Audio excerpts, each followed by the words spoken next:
topics and opinions expressed on the following show are solely those of the hosts and their guests and not those of W4WN Radio, its employees, or affiliates. We make no recommendations or endorsements for radio show programs, services, or products mentioned on air or on our web.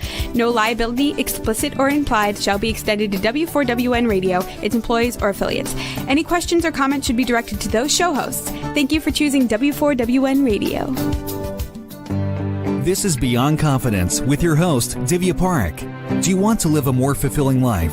Do you want to live your legacy and achieve your personal, professional, and financial goals? Well, coming up on Divya Parekh's Beyond Confidence, you will hear real stories of leaders, entrepreneurs, and achievers who have stepped into discomfort, shattered their status quo, and are living the life they want. You will learn how relationships are the key to achieving your aspirations and financial goals. Moving your career or business forward does not have to happen at the expense of your personal or family life, or vice versa. Learn more at www.divyaparekh.com, and you can connect with Divya at contact@divyaparekh.com. This is Beyond Confidence, and now here's your host, Divya Parekh. Good morning, listeners. It's wonderful to be here. It's Tuesday morning, and it's always a delight to be, because you have such a beautiful perspective and you share your stories. So I want to invite each and every one of you to continue with the kindness circle, because kindness is something that can transcend any negativity, and kindness also brings love and gratitude. So keep on sharing and spreading it. And for those of you who got our books, Expert to Influencer and the Entrepreneur's Garden, we thank you from our heart, because you're not only helping us help you get transformed, but you're also helping us help the entrepreneurs, because partial profits from the book sales go to kiva.org, where we are helping entrepreneurs all across the globe. So let's bring in our guest. Welcome, Hunter. Hello, Divya. So, Hunter, usually we begin from childhood. Do you recall a moment or a person who left a positive mark on you? Well, I always tell the story of my father. I was born in a relatively poor part of the UK, the Northeast, which was coal mining and iron ore and a lot of unemployment and economic distress. I went to university, luckily enough, and I studied economics. And the economics department was a little bit socialist, a little bit left-wing. And I would absorb all of that. And then my father one day took me to the window of our house. We lived in a rough part of town. Mm-hmm. And he pointed out some vagrants on the street. And he said, son, he said, those people think the way that your professors think. They want everybody to be equal, and they'll drag you down to their level in order to get there. And he wasn't an educated man. He was but a very, very hard worker. He was a seaman, and he spent his life at sea, away from home a lot of time. But he was very clear thinking about what was right, about the benefits of hard work, about the climbing up the ladder through your own efforts. So that's my guiding childhood memory. Very powerful, because that can help you continuously guide you throughout your life. So what was it about economics that drew you? Well, economics is the science of human thriving. And so an understanding of economics is helpful for bringing benefit at every level, whether you're working in a corporation, whether you're thinking about policy, whether you want to help others all over the world.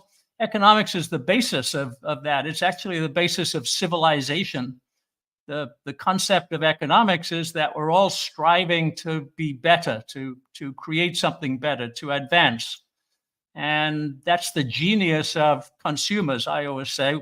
However brilliant the technology that's delivered to them, they're always going to say, well, I think things could be better. They don't know exactly how, but they have that instinct. So that idea of betterment, everyone striving to get to a better place, comes together in economics, where we all collaborate to do that. and it advances us as a civilization. So at a very high level, economics is civilization. And then at an applied level, it becomes marketing, it becomes engineering, it becomes whatever we apply it to. Well, that's very powerful and in a very beautiful way that you have captured it, that it is the science of humanity thriving despite the challenges. So tell us about your journey as you completed your college. I know you've been in different companies and you are teaching, you have a very impressive background. So what was the first stop in your journey? Well, I was lucky enough after graduating college to join Procter & Gamble in the UK. It's an American company. They had a UK office. And I joined the marketing department, which was a stroke of good fortune. I didn't really understand much about marketing before joining them. But that was another guiding principle that I learned. And Procter & Gamble is a marketing company because they put the customer first. Our CEO used to say, the customer is the boss, which is a very, very powerful idea that if we understand customers, they're striving for betterment, which we just talked about, then we can deliver the products and services and get the rewards of the marketplace for doing so. So I was in an area that was marketing soaps and detergents. My boss was mom. So my job was to understand mom as best that I possibly could. So you think of mom running a household. She's the center of a very complex system. She's got to get the kids to school and get them educated, get a husband to work if that's the nature of the household, or she's got to work and balance all the other things going on in the household. She operates a very, very complex system. And if we were to gain her confidence, we had to provide things for that system that would fit in, the things she needs, and improve what she's got right now. So fit in and contribute. So we always thought about that. So detergent makes shirts white, and that makes the laundry smell nice. But what mom gets out of that is a pride of being a good mom, that she can send her kids off to school looking great. Her husband looks well turned out. She herself feels confident about running the home. Now, you got to remember, I'm talking back in the 60s here. That sounds a bit sort of, I don't mean it like that. But my point is to understand the consumer system. That's what I learned. And the core skill there in business is empathy.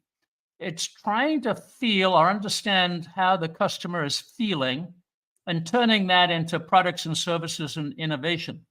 So Procter & Gamble back then, and is still a leader in that space, understands that idea of the consumer comes first, empathy for the consumer is the key business skill, and letting the consumer judge is the nature of business. So I took that through a lot of subsequent places in corporate America. I joined a consulting company. I eventually set up my own consulting company to take that kind of insight forward. So we call it branding, building brands. A brand is an intellectual property asset that has the confidence of the customer, the confidence of the consumer. And then one of the interesting places it went was global branding. So we tried to build global brands for our clients that had some consistent merit and appeal and representation worldwide. Other things had to be localized to the local culture, to the local people, to the local markets. And Absolutely. We call that. Yeah, no, that's really, really good. What you shared here is that technology changes, things change. And as you mentioned that, what was in 60s, it's different today for women. But that said, women is usually and it can be men also. But if you were to look at the majority, still women can be at the center of a very complex system. She could be impeccably dressed, as we see in a lot of TV commercials, step out of that minivan with 2.5 kids, and she can cook a fabulous dinner. She can go to work and at the same time help her hapless husband put on the bike chain on that little Bobby's shrimp. Right. So things have changed. And so what is looking is that understanding the consumer, that is such a true and time-tested principle. So that is very powerful. Like that when you understand your customer, then you're serving them. It's not about you or your product, it's about customer. So that was a very powerful principle. So as you became a chief marketing officer, and as our audience is listening and viewing, let's we'll explore a couple of examples. Let's say if it was a startup company, how do they need to go about building that global brand? Well, first is the customer understanding. If Mhm. it's B2B, the business customer. If it's B2C, the consumer. So that level of understanding is the difference. It's the way that one company creates an advantage or a superiority over another. Now, today we have a lot of data to do that, which is behavioral data. So back in the time when I was talking about Procter & Gamble, we had survey data. We asked people questions, and then we tried to derive decisions from that. But today we've got data-driven decisions, and those are much better because we're looking at actual behavior. What did the customer buy? What did they click on? What did they browse? What are the other things in their life? We know all of that. We have data. And then now we have analytical tools, machine learning, and now AI to turn that into patterns from which we can deduce what that customer feels. They call them avatars now, or Ideal client avatars, yeah, the multiple exactly, names that for kind it. yeah, Customer journey mapping. yeah, all of that. But it's wonderful because we can understand the behavior of the customers, which reveals their preferences, and we can project those into the future a little bit. And then the second piece is trust, which is a little bit different than it was back in the early days. But digital marketing today has created enormous levels of trust. When you think about Amazon, you click on the button and you trust that the product is as it's described. It's going to be delivered in time. It might be delivered to my door. It might be delivered in 2 hours, but I trust that system. And really, digital marketing today has generated an awful lot of trust. Not the same as social media, which is being distrusted now. So that's a different development. But digital marketing, digital operations, digital delivery has become very trustworthy. And I think that's a great testament to the people who are running businesses. So I'd say understand your customer, develop that trust. And then the uniqueness is not so much in the products because technology advances so fast that everything can be copied. It's in the relationship. It's in the relationship with the customer that continues over time, goes back and forth many times. And the same thing as we always said about brands, you keep your promise. And you keep your promise every time, and you keep it with precision. And that's how you build a company, I think. Yeah, no, very powerful. Some really great nuggets over there. Now, that said, you definitely talk about capitalism. And a lot of people have this notion that, oh, capitalism is bad and there's a negative connotation to it. So can you take us through the journey as to there used to be a golden age and then there has been a decline, and how can we turn it around? Yeah, so as you know, I just co-wrote a book called Aberrant Capitalism. I was trying to capture that idea.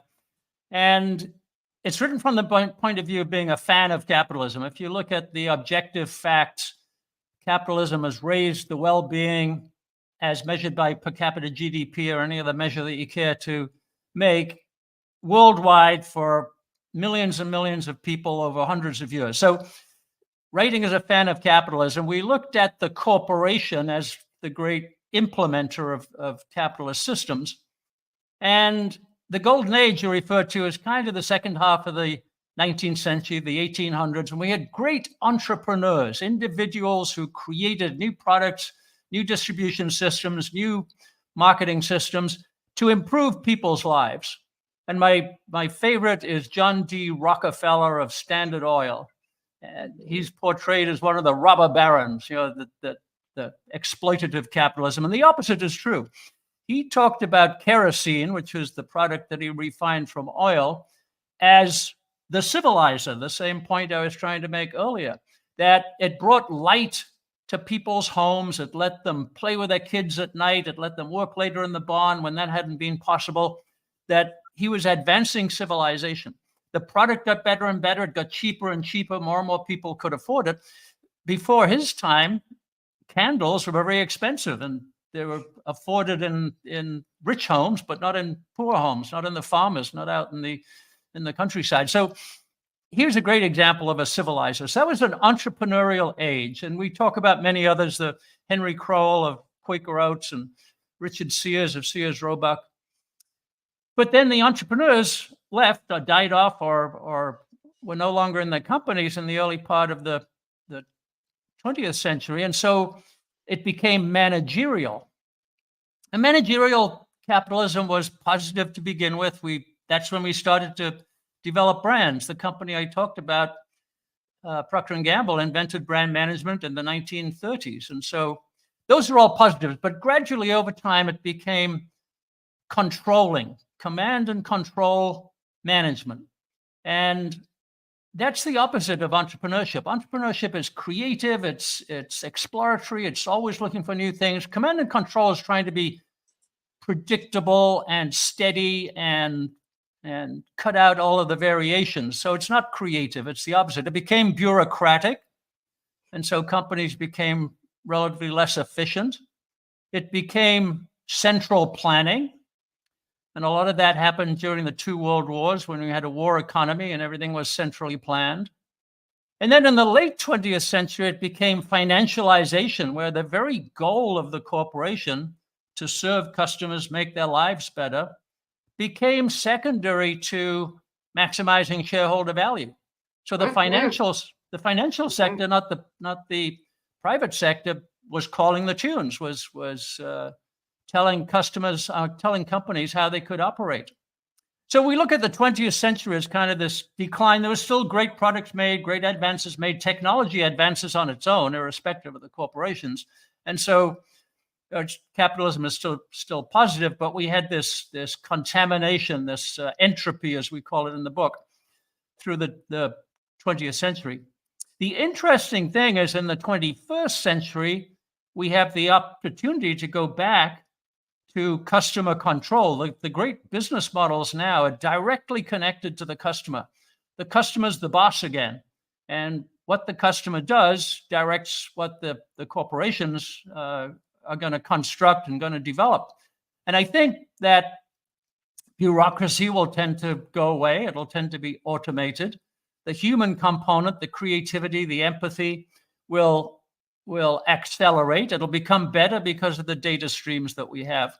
And so I feel very confident about the 21st century from a consumer and customer capitalism standpoint. So we look upon it as the golden age, the descent into managerialism, and now we're rising out of it. That's it in a nutshell. No, that is very powerful. So here's the thing. As an executive leadership coach, amongst a couple of my other businesses, several of the things have emerged when I am coaching my clients. A lot of my clients still come and say that my bosses are toxic. Now, amongst these bosses, the type of where we talk about the authoritarian leadership, it's including both men and women. And bringing that command and control, like whether it's women to guys, or boys, men leaders to women, or men leaders to men, or whatever it is. Doesn't matter, what the gender is, what the race is, what the mix is. It's something as people progress. A lot of them identify with these titles. And as they identify with the titles, there is a little bit of ego battle coming in, and that ego, because I said so. And so many times what happens is that they are very well liked by the leadership team, and yet they're completely different with their direct reports. So if it's a situation like this, as you talked about, yes, the creativity is coming in, what would be your guidance to people who are in that place? Well, let me agree with you on the problem first, Divya. I think the product of command and control structures in corporations was this hierarchical management where you have the phenomenon of bosses. It's about people telling other people what to do. And there's a famous poll from Gallup which talks about engagement of people in the workforce. And around the world, 70 to 80% of people are disengaged. They're not happy, they're not committed, they're not putting their energy into the company. And mostly that's because of bad bosses. And so that is a very pervasive problem. It loses a lot of productivity, not just creativity. And so, yes, you're right that it's a problem. And it's a product of that managerialism that we referred to. And it's taught in business schools. I think the concept of leadership as it's taught is quite toxic because exactly what you say, it's about directing, it's about telling people what to do, keeping people inside the lines and so on. The happy development in the modern age is that we can get rid of management. I call it the post-managerial era. And it's replaced by self-management because everybody's smart enough to self-manage. We buy our own cars, we buy our own houses, we buy our own clothes. We don't have people tell us what to do and when we're doing those things. We're all capable of self-management if we have the right information. So in the digital age company, you eliminate all of those hierarchies. The focus is on teams and networks. So I want to be in a team. I want to help other people in my team. The team has a goal, and we'll all do that together. Different people will lead at different times because they've got the relevant knowledge and relevant skills for that moment. But leadership is a floating, distributed kind of a concept. You do away with the structures. The structure becomes non-hierarchical and much more networked.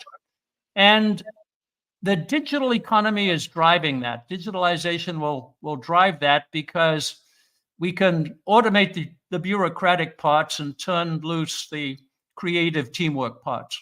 So I think what you try to do in that situation is drive towards that team structure, that creativity. It's sometimes called intrapreneurship in companies, and constantly strive to take away the rules, the regulations, the limitations, the delays, and focus on development and creativity. It can be done. It's coming from the bottom up, not the top down. Absolutely. It can definitely be done. And now I want to flip the coin and look at the other side of the story, because there has been tremendous change, because there has been, as we have heard of, resignation. We have heard of the quiet quitting, which is quiet quitting is not quitting the job, but more so of, okay, maybe, I'll just do enough, bare minimum, because my work doesn't interest me.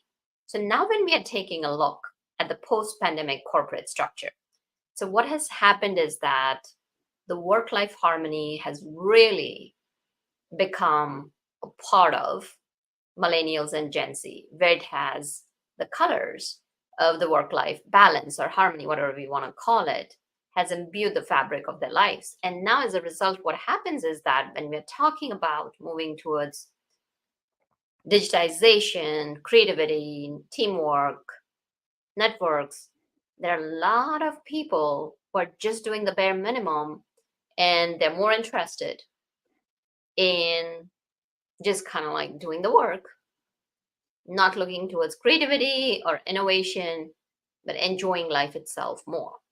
So now in those situations, corporations do need the engagement of employees.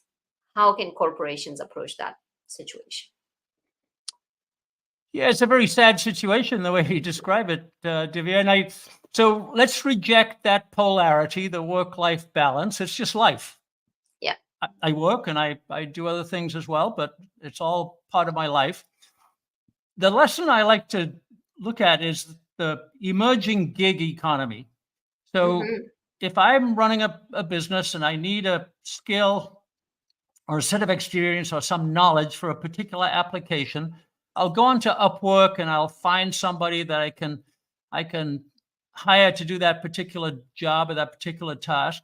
That person is delighted to have that opportunity, and they work really hard and they demonstrate their hyper specialization. And it's a network. I just described a network of two, but obviously it's a lot bigger than that. And great productivity and great joy comes out of that. So there's no reason why we can't do that at the corporate level.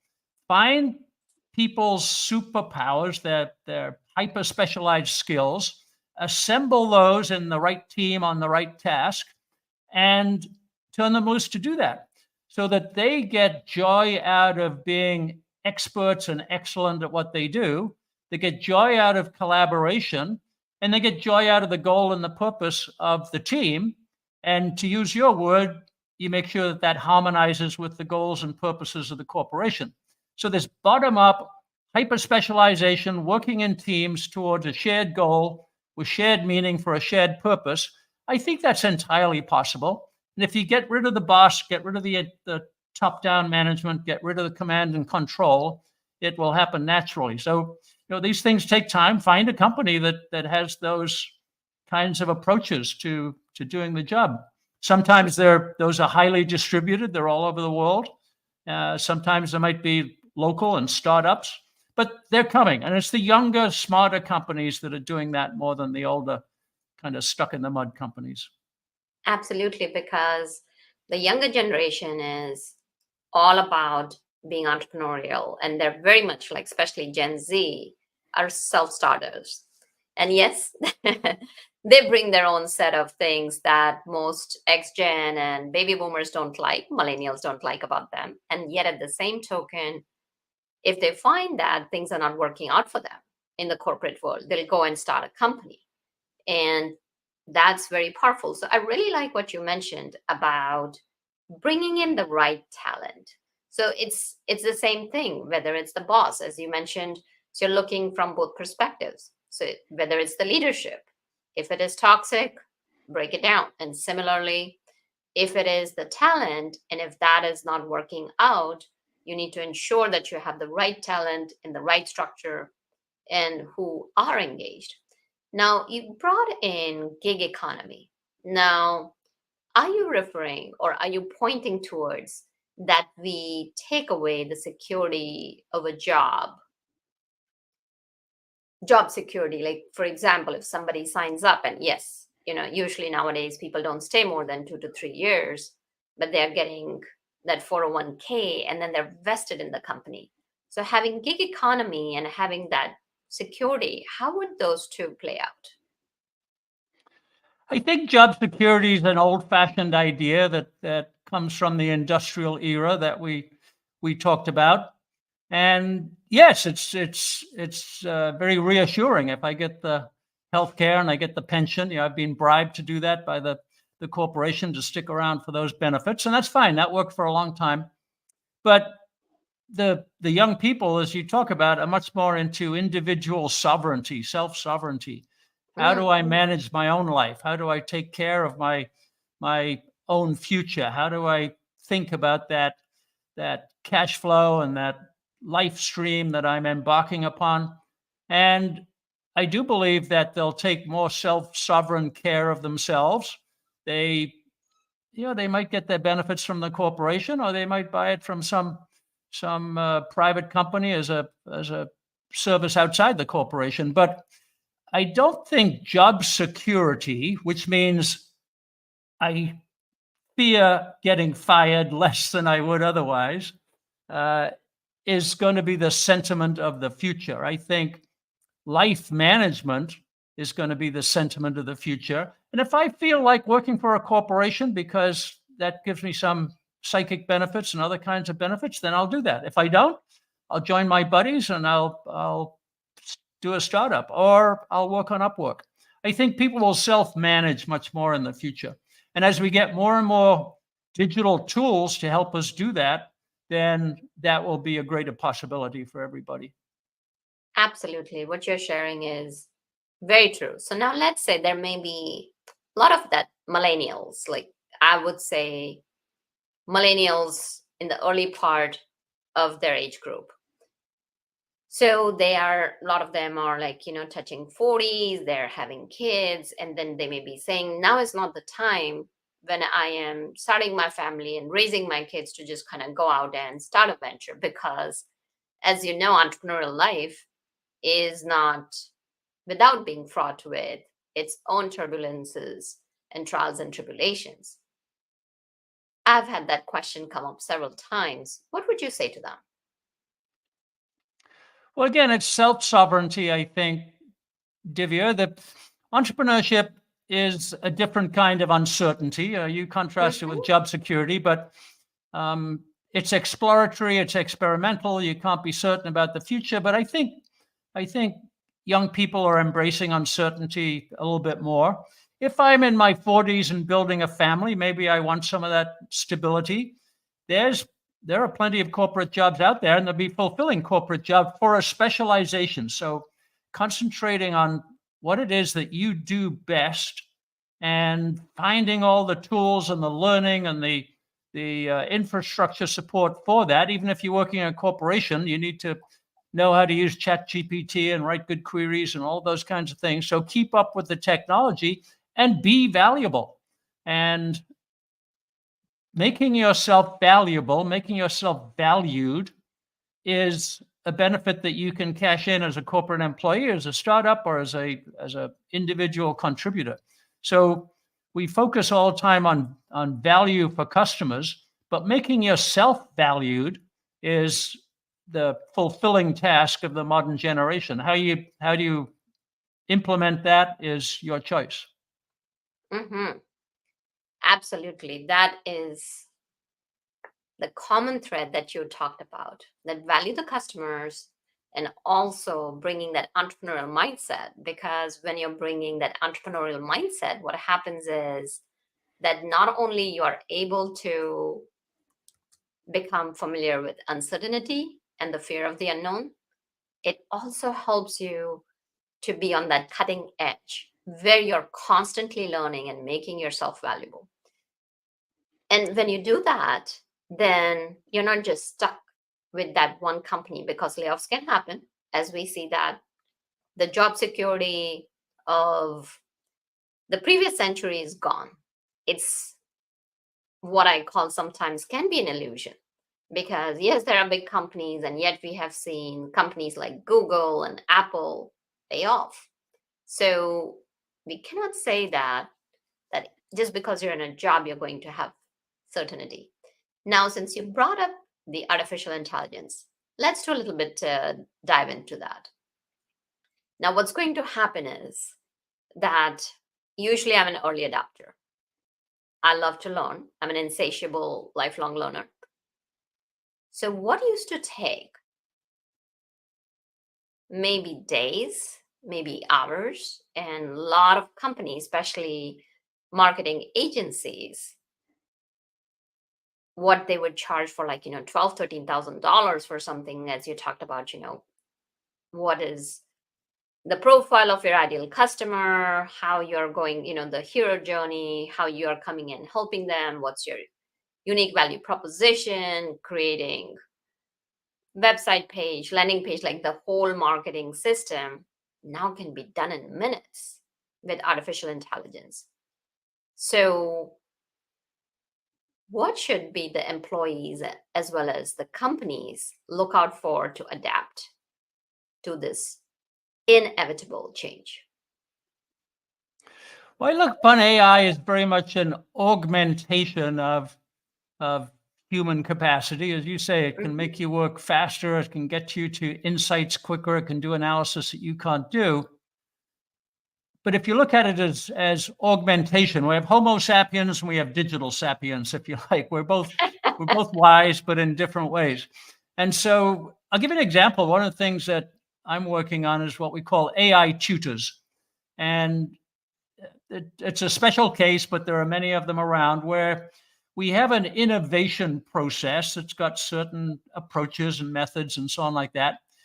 We can teach the AI the process, And then we can query it for a specific project or specific new development, and it knows the process, knows how to apply it. It can go find the right data. It can get us a response very quickly. But the trick in innovation is iteration. The first construct is never right. There's some gaps in it. How do I find the gaps? How do I fill those gaps? How do I ask a better question next time? A lot of that is human creativity. And so that augmentation of the human plus the AI tutor is one example of how this is going to work. And over time, the tutors may automate a lot of things, especially bureaucratic things, which are step by step and have rules and so on like that. But the imagination, the empathy, the creativity is going to be the human, and the two together will be wonderful. So if I can be skillful at working with an AI in a particular way, then that's a happy future for both of us. Absolutely. You are so right. So you have shared a lot of wisdom. Now, do share with us, what made you write the book, and where can people find the book? Where can people connect with you? Well, the main reason for writing the book was some of the survey data that says that young people have a negative opinion of capitalism, which means they don't really know what it is. Less than 40% in a Pew Research poll in 2022 are willing to express a positive sentiment about capitalism, and more had a positive sentiment about socialism, which just goes against the facts. I mean, as I said at the beginning, capitalism has raised the quality of life for billions of people over hundreds of years. So they don't have the facts right. And so I'm trying to explain that it's not capitalism you're mad at, it's corporations. It's the command and control management. It's the financialization, everything that we talked about. And then to point out that in the future, in the digital age, we have a chance of returning to the golden age of capitalism. So I'm trying to write it as a fan of capitalism and an optimistic outlook on the future. So the name of the title of the book is Aberrant Capitalism. It has a subtitle, like The Decay and Revival of Customer Capitalism. So it captures that idea. It's published by Cambridge University Press. You can find it on Amazon. You can find it on their site. And you can find some of the things that I write at a website I run called thevaluecreators.com. And there we have education and these kinds of elements of capitalism. The Value Creators online course, which stresses all these elements of value and empathy and design and so on, and very much the way that I've been talking about. So you can go and see us there or at hunterhastings.com. Well, fantastic. So you did talk about a lot about the consumers, and then we are coming back to the consumers. Do you have a vision where the corporations, because where they're going, where could the corporations go? Where could the CEOs go? Because I know that you were a CEO once upon a time. Well, I think the concept of digital enablement includes a number of elements. One is that you're directly connected to the customer, as we described. The data is coming into the corporation. You've got tons and tons of data at high speed about what customers are doing. And that should come through the analysis, the data layer, the AI and the machine learning, before it goes anywhere else. So let the AI analyze that, develop the insights, and then distribute it wherever it needs to go. So the company is going to have functions, but not divisions. So if one of my functions is marketing and branding, as we discussed here in this conversation, Divya, all of that data can go into the marketing function. You'll have AIs in there that are marketing tuned. How can I turn this information into useful communication to the customer? But you'll have humans too, who'll direct it to, maybe we prefer this segment over that segment for strategic reasons. You'll have them working together. So marketing and branding generates the orders, the uptake. You'll have operations, which will produce or create the service and deliver it on time. You'll still have a financial component, which is doing the accounting. You're still going to need that. And customer engagement to get the feedback. So those functions will be identifiable, but they're not divisions within the company. Somebody from finance might be working with an AI on marketing to manage the cost and the expenditure and the returns. And somebody from marketing might be working in the operations function to make sure that the customer promise is kept, and so on. So we'll think of a company as less structured, less organized, if you will, because we don't need the bosses, we don't need the top down, and much more self-managed in terms of these autonomous teams, people tied with AIs, and the output decided by the customer. We have this concept, we call it a customer experience environment. The value is what the customer experiences. Are they satisfied with it? And if we can read that through the AI and respond to it by improving it when it's not perfect or elevating it, even if it's good, then that's a responsive environment run by people and the machines that help them. It's not a command and control boss top-down approach. So moving towards that is how I'd advise people. Yeah, no, definitely. We have talked about a lot of things and a lot of new ideas and new visions for people to think about it and look at their company's framework or even their own entrepreneurial framework and see what applies, what works for you and what would be the best thing for you and what could be the stages from going where you are right now to a vision that could be what you have shared or a vision that you could create, because as we talked about, innovation and creativity is the next destination.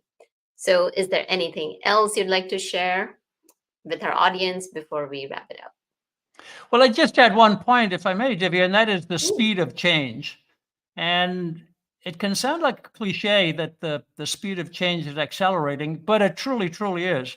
As we stumble into the AI era and these large language models get more and more data with more and more iterations, our understanding and our insights are going to go faster.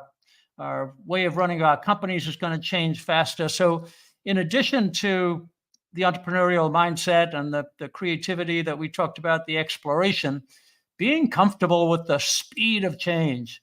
I think that's a real challenge for human beings. It's less of a challenge for machines. And we've got to become comfortable with that. We're keeping up and ideally keeping ahead. So think about the speed of change and whether you're able to keep up with it. Mm-hmm. Definitely a very, very relevant point here as we continue with the transition into AI. So thank you so much for joining us and sharing your wisdom. Well, thank you very much. It was a great pleasure. Thank you for inviting me. Oh, absolutely. Thank you, wonderful audience, for being part of our show, because without you, the show would not be possible. Thank you for your questions. Thank you for your feedback, because you are the heart and soul of the show. And reach out to us. Let us know what are you looking from us. And we are here to serve and support you. And thank you, Juan, for your support, for emotional intelligence, and for being engaged and for being part of the family. So be well and take care until next time. Thank you for being part of Beyond Confidence with your host, Divya Parekh. We hope you have learned more about how to start living the life you want. Each week on Beyond Confidence, you hear stories of real people who've experienced growth by overcoming their fears and building meaningful relationships. During Beyond Confidence, Divya Parekh shares what happened to her when she stepped out of her comfort zone to work directly with people across the globe. She not only coaches people how to form heart connections, but also transform relationships to mutually beneficial partnerships as they strive to live the life they want. If you are ready to live the life you want and leverage your strengths, learn more at www.divyaparekh.com. And you can connect with Divya at contact@divyaparekh.com. We look forward to you joining us next week.